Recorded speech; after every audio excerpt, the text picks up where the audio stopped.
Բարի օր գործարարալիքին միացած մեզ լսողներ եւ դիտողներ 106 եւ 5 հաճախականությամբ եք միացել մեզ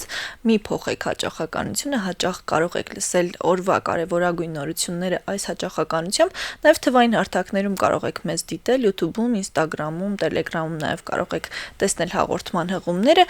սա թարմուղեղով զրույցն է իսկ մեր տաղավարում հյուրընկալել եմ Սուրեն Սուրենյանցին դեմոկրատական այլընտրանք կուսակցության ղեկավարն է նա ողջույն պարոն Սուրենյանց Բարև ձեզ Պարոն Սուրենյանց Երևի սկսենք Գելափի MPG ընկերության վերջին հարցումներից ըստ որի Հայաստան դաշինք եթե չեմ սխալվում 8% ձայն էր հավաքել եւ այդ ձայները բավականին հետաքրքիր էին բաշխված առհասարակ քաղաքական դաշտում ինչը տեղի ունենում ինչու հենց Հայաստան դաշինքի նշեշտեցի որովհետեւ այ իշխանությունն ասում է որ մեր վարկանիշը որքան էլ որ իջնում է ընդդիմության վարկանիշը չի բարձրանում այս թվերը որոնք ցույց տվեցին պատկերը մոտավոր ինչի մասին են խոսում եւ ինչ են ցույց տալիս Նախ Հայաստանում սոցիոլոգիական հարցումներին պայմանական պետք է մոտենալ ոչ թե այն պատճառով որ սոցիոլոգները սխալ են աշխատում ուղղակի հասարակությունը ընդհանուր արժեքային կողմնորոշումներ այս պահին չունի հատկապես ընտրական ցիկլը դեռ շատ չի մոտեցել եւ մարդիկ հիմնականում խուսափողական պատասխաններ են տալի, որտեղ եթե համակրությունների դաշտը նայենք, կտեսնենք, որ մեծ մասը կամ որևէ մեկին չի ընտրում, կամ անտարբեր է եւ այլն, չէ՞, հենց այդ նույն հարցումների։ Հայաստան դաշինքի վարկանիշը նույնիսկ կարևոր չի, իշխանության ավելի ցածր 11% էր թե ինչ կարծեմ ըստ նույն հարցումների վարկանիշը։ Դա իշխանությանը չպետք է մխիթարի Դա շատ վատ նշան է, որ բոլորի վարկանիշն է անկում ապրում, գոնե որ մի քիչ քաղաքագիտական գիտելիքներ ունենային, կհասկանային, որ դա ցնցումների կամ հեղափոխությանը նախորդող վիճակ է, երբ որ ամբողջ քաղաքական համակարգի վարկանիշներ են գնում։ Իսկ ապացիկ ընդհանուր մթնոլորտ է, որին հաջորդում են որպես կանոն ցնցումները։ Շատ վատ է։ Նրանք պետք է նույնիսկ սարսափեին այդ պատկերից, որովհետև Եթե Նրանք ովքեր եւ խորհրդանական ընդդիմությունը եւ իշխանությունը բոլորս որտեվ եթե քաղաքական համակարգի նկատմամբ հասարակությունը չունի վստահություն փոփոխության հասնելու այլ մեթոդների մասին կարող է մտնել որը շատ ավելի վտանգավոր է ամենամեծ տարբերակը ցնցումներով փոփոխություններն են այդ դեպքում Այ հեղափոխություն ասացիք դա բնորոշման նախահեղափոխական շրջան կարծես թե մեր ժողովուրդը պատրաստ է դրան եւ արդյոք արդեն հասունացել է այդ պահե դժգոհության ալիքը որ իսկապես կրկին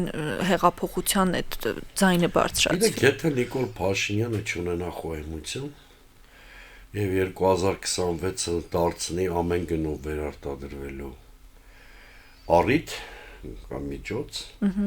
Դրանից 1-2 տարի հետո ցնցումներն ու հեղափոխական զարգացումները դառնալու են անխուսափելի։ 2026-ը քաղաքակիրթ անցնցում հեռանալու իմաստով Նիկոլ Փաշինյանի վերջին շանսն է։ Իսկ ընդդիմության հեռացումը գուցե այդ քայլը ընդդիմությունը ձեռնարկի նախ եւ առաջ։ Թե դա որոշիչ չի լինելու։ Խորհրդանական առաջիկա ընտրություններում ընդդիմության խճանկարում փոփոխություններ լինելու են։ 3 խմբակցությունների տրամաբանությունը քանդվելու է։ Գուցե նրանք էլ լինեն։ Երկու դիմադիր խմբակցությունների տարբեր կոնֆիգուրացիաներով, բայց այլ ուժեր են գալու։ Եվ դե հարցումներն էլ ցույց են տալիս որ խճանկարը փոխվելու է։ Մի քանի ուժեղ բլոկներ են մասնակցել ընտրություններին ընդդիմադիր դաշտից։ Ինչ եմ ասում բլոկներ, որովհետև երկրում մի այնպիսի վիճակ է ստեղծվել, որ այլևս ես չեմ հավատում, որ որևէ կուսակցություն ինքնուրույն, թե մարդկային ռեսուրսի իմաստով, թե արժեքային գաղափարական հարթության վրա կարող է լուրջ հայտ ներկայացնել։ Դրա համար ես ենթադրում եմ, որ ավելի բազմաբևեռ խորհրդարան ենք ունենալու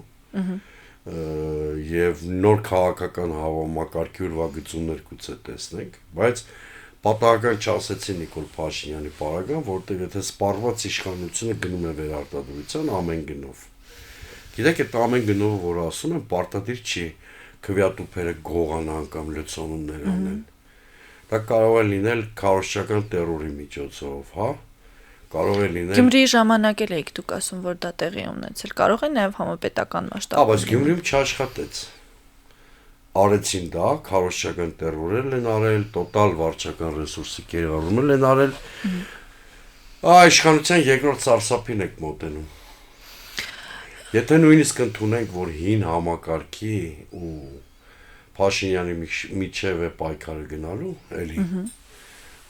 կամ հիմնական բևեռներում նրանք են լինելու, ամենևին փաստ չի, որ որպես չարյաց փոքրագույն այս անգամ հասարակությունը դարձյալ Նիկոլ Փաշինյանին է ընտրել։ Պարոն Սուրենյանց, իսկ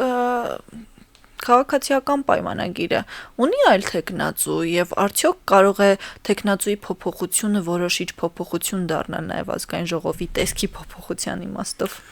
Գիտեք, այլ թեկնածու չունի, որովհետեւ հենց իրենք են ասել, չէ, որ իրենք ուսապարկերի կուսակցություն են եւ պարզա, որ իրենց բոլորին սոսնցում է բացառապես մեկ մարդու գործում։ Այդ մեկ մարդու անունն էլ Նիկոլ Փաշինյանը։ Բայց բանականության, ռացիոնալության հաշվին է պաշտոնավորում Նիկոլ Փաշինյանը։ Եթե նույնիսկ հետ պատերազմյան շոկի մեջ գտնվող հասարակությունը միջև վերջ չգիտակցեց նրան փոխելու անհրաժեշտությունը, դա ոչինչ չի նշանակում։ Վերջը կան օրինաչափություններ, որոնց կողքով Հայաստան անցնել չի կարող։ Դրա համար եմ ասում, 2021-ին շատ լավ կլիներ թե Նիկոլ Փաշինյանի, թե երկրի համար, եթե Նիկոլ Փաշինյանը հեռացած լիներ։ 26 թվին արդեն ճակատագրական կարող է լինել, եթե նա ամեն կերպ փորձի կարճել աթոռից, թե երկրի համար, թե իր համար ինչու։ Քաղաքակիրթ հեռանալու օազիսը ոչնչացնում է։ Ուշ չի արդեն։ Գիտեք, մի շատ փոքր տեղ դեռ ունի։ Դրա համար պետք է 2026-ին ոչ թե իշխանության ռեսուրս գործադրել, այլ դառնալ օրինական ընտրությունների երաշխավոր անկախ դրանց արդյունքից։ Այսինքն ըստ էության հեռացման ճանապարհ ընտրել։ Հակառակ պարագայում շատ վատ սցենարով է իշխանությունից զրկվելու դրանից բխող հետևանքներով։ Դա աքսիոմատիկ ճշմարտություն է իմ ասածը գրեթե, որովհետև իր кейսով մարդը չի կարող Հայաստանի զարգացման հայեցակարգի կրող լինել։ Ինքը շատ վատ բաների հետ է ասոցացվում, հա, պարտության հետ, Արցախի կորստի հետ, ստի, կեղծիքի հետ, նույնիսկ արդեն դարձել է քաղաքակրթական բոլոր բաղադրիչների հետ կռիվ տվող մարդ։ Մի խնդիր կարծում եմ մենք քաղաքական դաշտում ունենք, իհարկե այդ մեկը չի, այդ մեկը հիմա քննարկենք, որ յուրաքանչյուր քաղաքական ուժ, այսպես ինչ որ մի պահի մութ անցյալի ինչ որ դեպքերի հետ է կապվում եւ մաքուր պատկերով քաղաքական ուժեր կարծես թե չկան ու դա խնդիր է առաջացնում։ Դուք խոսում եք լավ կամ վատ իշխանության մասին։ Ոչ միայն իշխանության։ Չէ, ընդհանրապես լավ կամ վատ քաղաքական ուժեր, լավ կամ վատ իշխանություններ կան։ Ես վստահ եմ, որ մեր հասարակությունը Հայաստանի որևէ իշխանությունից էլ գոհ չի։ Նախորդ իշխանություններից։ Անկախ նրանց արած դրական կամ բացասական, հա, բաներից, այդ հետագծից։ Բայց մի խնդիր կա, որը անտեսել չենք կարող։ Առաջին, երկրորդ, երրորդ նախագահները իրենց իշխանություններով հանդերձ ինչքան էլ որ սխալներ գործած լինեն, երրորդ հանրապետության դեմ չեն ոտու զինքել։ Որպես, այսինքն երրորդ հանրապետության քաղաքակրթական արժեքների դեմ կռիվ չեն տվել։ Այո, աններելի սխալներ են երբեմն թույլ տվել։ Չեք կարծում, որ այդ աններելի սխալների արդյունքն է, որ այսօր։ Իհարկե, կարծում եմ։ Ոնց թույլ չեն տվել։ Դասեք ուրիշ բան է, երբ որ քո սխալի հետևանքով մի հատ նես վիճակ ալնում, որ փողոցից մեկը հայտնում է իշխանության օնիպոսում, հա, դա իսկապես կա, այո։ Եթե չլներ նախորդ 20-25 տարիների սխալները, Նիկոլ Փաշինյանը ուղղակի չէր կարող Հայաստանի ղեկավար դառնալ, ամենայն դեպս այդ ճանապարհով, հա։ Կամ այդ հեղափոխությունը չէր լինի առհասարակ։ Հեղափոխությունները շատ վատ բան են։ Դրանք իրրացիոնալ մարդկանց եւ գաղափարների սելեկցիային պատմագիտորեն հաստատված հա այդ սխալները անշուշտ եղել են բայց այդ սխալները կարող էր կանխվել ռացիոնալ իշխանության ձևավորման միջոցով օրինակ հիմա բայց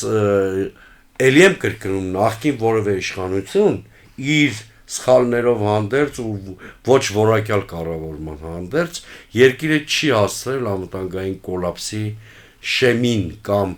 չի արել մի բան, որ կասկածի տակ դնի երրորդ հանրապետության գոյությունը։ Մենք հիմա դասական իմաստով իշխանության հետ գործ չունենք։ Ազգային իշխանությունը Հայաստանում գոյություն չունի այս բանին։ Ազգային ես ազգայնական իմաստով չեմ ասում, պետական իշխանության իմաստով եմ ասում։ Գոյություն ունեցել է, բայց Իհարկե։ Ելեմ 100 թերություն կարող եք ասել, առաջին նախագահի մասին, երկրորդ, երրորդ։ Ես էլ մի 100 էլ ես կարող եմ ավելացնել։ Այնպես չի, որ երբեք իշխանության մաս եմ եղել, երբևէ։ Եվ շատ անկաշկանդ եմ այդ հարցում, բայց պետություն կար եւ կար պետական իշխանության տրամաբանություն, լավ կամ վատ, ընդունելի կամ բայց ակնհայտ է, չէ, որ այդ ամեն ինչը բերում հասցնում է նրան, որ ինչ որ մի պահի պետություն էլ չի լինում։ Ընտրական ինստիտուտների խեղաթյուրումը ի վերջո հանգեցրեց այս վիճակին։ Համակարգային խնդիրներ կուտակեց, բայց երբեք եկեք այսպես ասեմ, դա ճակատագիր չէր։ Իսկ Նիկոլ Փաշինյանի տեղում կարող էր հայտնվել որևէ այլ մարդ, ռացիոնալ մտածելակերպով, ռացիոնալ վարքագծով եւ մենք այս կոլապսը չունենայինք։ Ով էր խնդրել Նիկոլ Փաշինյանին աներ հեղափոխություն, բայց հետո օրինակ առաջնորդվեր ոչ մի թիզականության դոկտրինով։ Դե ոչ մեկ չէր խնդրել, բայց եղավ այնինչ եղավ։ Կարող էր ընդհակառակը Կամ գուցե խնդրել էին։ հեղափոխություն աներ հայկական թերմինորականության հետևանքները վերացնելու համար։ Այդ դա կլիներ իսկապես հեղափոխություն։ Եթե որպես արտաքին քաղաքականության առաջնահերթություններ ֆիքսեր այն առաջնահերթությունները, որ գոյություն են ունեցել Հայաստանում մինչև 1998 թիվ օրինակ։ Բայց նա չարեց այդպես։ Ընդհակառակը ավելի ոչ մի թիզական գծի մեջ մտավ, ավելի առավելապաշտական գծի մեջ մտավ, դրան համեմված պոպուլիզմով եւ այլն, ինչը հանգեցրեց ազգային աղետի։ Ինչն է հաղթում այս երկրում, առաջինը պոպուլիզմը։ Գիտեք, որպեսզի համեմատությունս գրեկ չստացվի, ես օրինակ եմ բերելու։ Կար մի քաղաքական ուժ, որը պոպուլիստական կարգախոսների շնորհիվ որոշակի քվեներ է ստանում բավականին ազդեցիկ։ Խոսքս օրինակ երկիր կուսակցության մասին։ Բայց իրաց պոպուլիզմը մեծ իմաստով տանելի էր, որտեղ ներքին խնդիրների էր վերաբերում։ Ասենք սոցիալական բնույթի խնդիրների, այդ խոստումների մի մասը կատարում էին, մի մասը չեն կարողանում կատարել։ Ամենայն դեպս հասարակության մի հատ հատված կար, որը հավատում էր այդ կուսակցությանը։ Այդ ներքին սպառման համար օգտագործվող մարտավարությունը կիրառելի դարձնել արտաքին քաղաքականության մեջ, դա արդեն ողբերգություն է։ Դե Նիկոլ Փաշինյանն էլ է ներքին հարցեր դնելով եկել, չէ՞։ Արտաքին քաղաքականության մեջ նրա արկածախնդրությունը սահմաններ չունի։ Համաձայն եմ, բայց ներքին հարցեր դնելով է իշխանության եկել։ Ես համաձայն եմ լինելու, կոռուպցիա չի լինելու, սոցիալական հարցերը լուծվելու են։ Եթե ներքին հարցերում մնար այդ պոպուլիզմը, ես կհամարեի, որ գործ ունենք հերթական պոպուլիստական իշխանության հետ, որը սոցիալ պոպուլիզմի հողի վրա խապեց ժողովրդին, արդեն խոսենք լավ կամ վատ իշխանության մասին, այդ ձևակերպման, որը ես տարածեցի առաջին 3 իշխանությունների վրա, բայց այս դեպքում այդ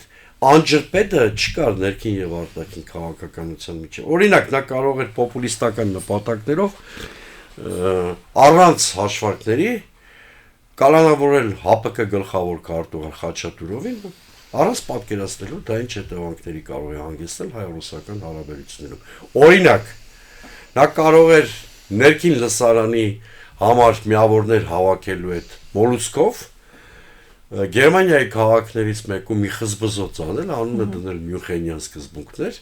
ու ձեռնոց նետել աշխարհի 3 միջուկային գերտերությունների, որոնք նաև Մինսկի խմբի համանախագահներ են։ Տարբերությունը ակնհայտ է, չէ՞։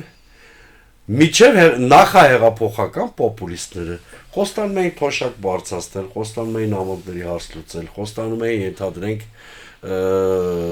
տրանսպորտի հարցում սակագնային կայունության քաղաքականության հետևել, դա էլ ավատ բան, եթե հաշվարկի վրա կառուցված չի, բայց դրանք հարցեր են, որոնք երկրի անվտանգության հիմքերը չեն խարխլում։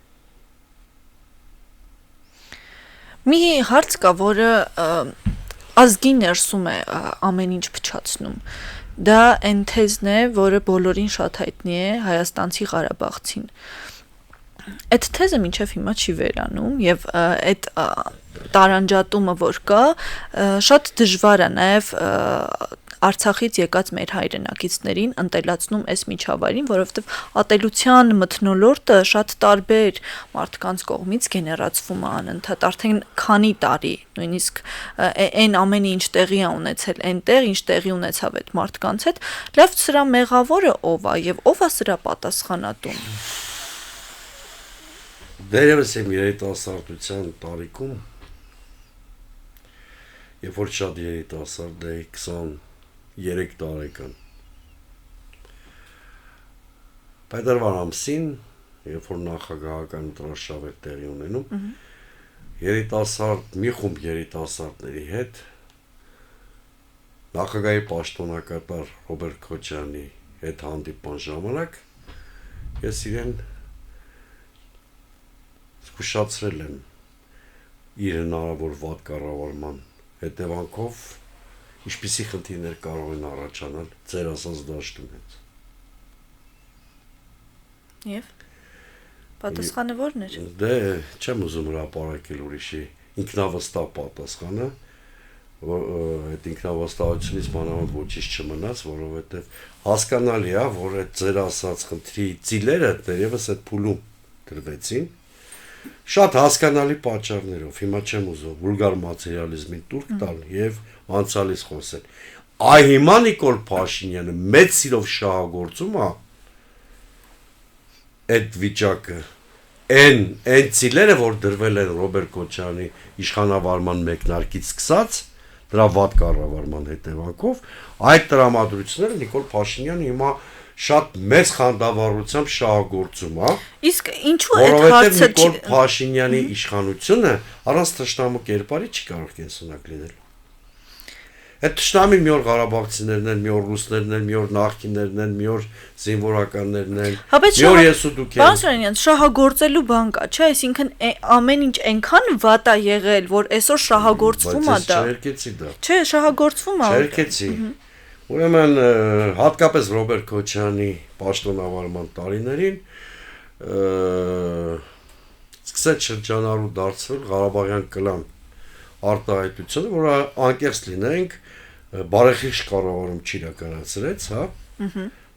Այդ պարտադիր չէ կլանում բոլորը ղարաբաղցիներ լինեին, բայց կադրային մի շարք նշանակումներ հենց այդ հատկանիշներով էին արվում, որը ժողովրդի մոտ բացասական նստվածք թողեց, իհարկե հաջորդ ողջամիտ իշխանությունը կարող էր դա վերացնել։ Օրինակ Նիկոլ Փաշինյանը կարող էր գալ ընդհակառակ ազգային միասնության։ Իհարկե կարող էր։ Հա, բայց ինքը ընդհակառակը որոշեց նախկինում եղած երևույթը, որը լատենտ կամ մակերեսային դրսևորում ուներ, ավելի խորացնել, որովհետև նրան պետք է անդադ մեղավորներ նշանակել, իսկ ղարաբաղցիները ցավոք սրտի այդ խեղճ ժողովուրդը, որը Հայաստանում Ղարաբաղյան կլանի իշխանությունից էլ չի շահել, բացարձակապես։ Ինչ տարբերություն, սովորական ժողովուրդը, ասենք կոռուպցիոն համակարգից Հայաստանում էլ Արցախում էլ դուժել է։ Դե ժողովուրդը միշտ էլ դուժում է, իշխանություններն են շահում։ Դարձել է թիրախ եւ Նիկոլ Փաշինյանը միտումնավոր հակաղարաբաղյան տրամադրություններ է գեներացնում, որտեղ իրական Հայաստանի գաղափարախոսությանը համար պետք էր Արցախի զոհաբերումը, իրական Հայաստանի պսևդո գաղափարախոսության համար պետք է մեղավորներ նշանակել։ Ես կարծում եմ, որ այդ խնդիրը շատ հեշտ լուծելի է, երբ որ կգա Հայաստանում իշխանություն, որը ներազգային թշնամանքի հալմամբ չի զբաղվի։ Հիմա այն ինչ կատարվում է ազգային ժողովում շատ տխուր է իրականում, որովհետև շարունակում են մեղադրանքները, հարցեր կարևորագույն չեն լուծվում, չեն քննարկվում, որքան էլ երկու կողմից ասում են, որ իրենք փորձում են եւ ամեն ինչ անում են, որ երկրի համար լավ լինի, ամեն դեպքում դա տեսանելի չի։ Փաստենք, որ դա չկա, գոյություն չունի, որովհետև կարևոր հարցեր այս երկրում վերջին էս քանի տարի 18 թվականից այսքան կարելի ասել լուծված չեն։ Հայտնի արտահայտությունը որ ասեմ Ալիբաբան եւ 40 հավասարները հիմա կարող ենք ասել հանգիստ Նիկոլ Խուժանապետն ու նրա խուժանները, չգիտեմ քանիստ են այդ լուսապարկերը, այդքան էլ կարևոր չի, քանի հոգի դեպ դժվար է հիշել, օրինակ ես մի 10 հոգու անուն կարող եմ հիշել, հետո հաստատ չեմ կարող հիշել։ Գիտեք, երբ որ Հարցս գիտեք ինչի մասին էր, հիմա որ նոր ազգային ժողով ձևավորվի, ինչի մասին է այն լինելու, հիմա տեսեք, դուք շատ խորը հարց եք տալի, ես ընդհանրապես մեր հեռուստադիտողներին թարմացնելու համար Ալիբաբայի կերպարի մեջ տեղավորեցի Նիկոլ Փաշինյանին, որտեղ նա ավելի շարքային խուժան է իրականում, քան Ալիբաբան, բայց բանը այս պարլամենտը ձևավորվել է անտագոնիստական միջավայրից։ Հիշում եք, չէ՞, ինչ միջավայրում ձևավորվեց։ Անտագոնիստական միջավայրում ձևավորված խորհրդարանը, երբ որ դուք թալանչի եք, դուք դավաճան եք, փոխադարձ մեղադրանքների համատեքստումը ձևավորվել չէր կարող ռացիոնալ աշխատել, որովհետև մեկը ամեն գնով իշխանություն պահող է, երկուսը ամեն գնով իշխանություն հեռացնող են։ Ճիշտ է։ Այս խորհրդարանը ամենավատ խորհրդարանն է այդ իմաստով, որովհետև ընդհանրապես հանրային քաղաքական իրականում այդտեղ էլ հարց կա, էլի, հանրությունը ուրիշ բան է ասում է իրենք էլ են իշխանություն պահում։ Իհարկե։ Անտագոնիստական համակարգում ուժային բալաստ է որոշում ով է իշխանություն, ով ընդդիմություն։ Եթե իշխանությունը Նիկոլ Փաշինյանը իշխանության կրող է, իր ռեսուրսների հաշվին ու նման մտածողություն ունեցող ընդդիմության հաշվին ինքնապահպանվելի է։ Դե հիմա հարց եթե նույնիսկ պայմանավորվածություն չկա, ես վստահ եմ, որ պայմանավորվածություն չկա։ Դեսպես է տեղ, համակեցություն կա, որը բերում է այո իշխանության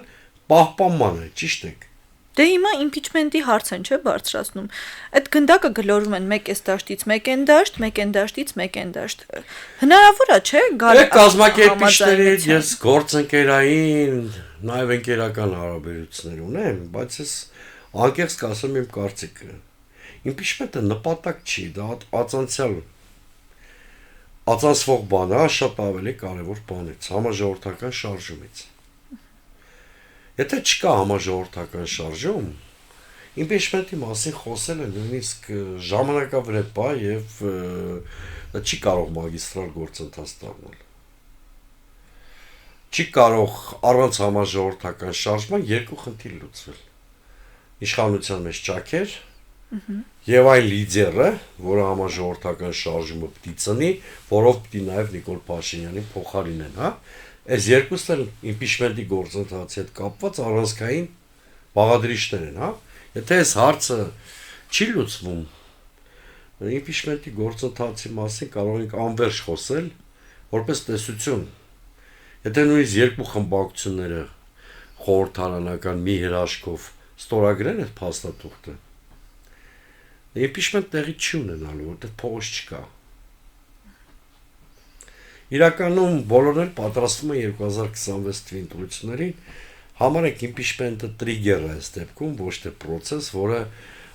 քաղաքական դաշտում վերաբաժանումներ, հստակեցումներ, դիրքավորումներ կառաջացնի, նորմալ է։ Բայց գաղափարին դեմ չլինելով, ես դրա ռեալիզացիայի հնարավորությունը զրոյին շատ մոտ եմ համարում։ Իսկ եթե շատ ուզում ենք լրջացնենք այս խաղը,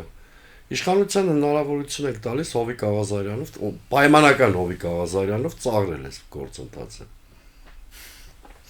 Շնորհակալ եմ ձեզ զրույցի համար։ Իսկ մեզ լսողներին եւ դիտողներին ուզում եմ հիշեցնել, որ Թարմուղեղով իմ զրուցակիցը դեմոկրատական այլընտրանք կուսակցության ղեկավարն էր Սուրեն Սուրենյանց, իսկ ձեզ համար Մոնիկա Մամյանն էր աշխատում, շարունակեք հետևել Թարմուղեղով զրույցներին,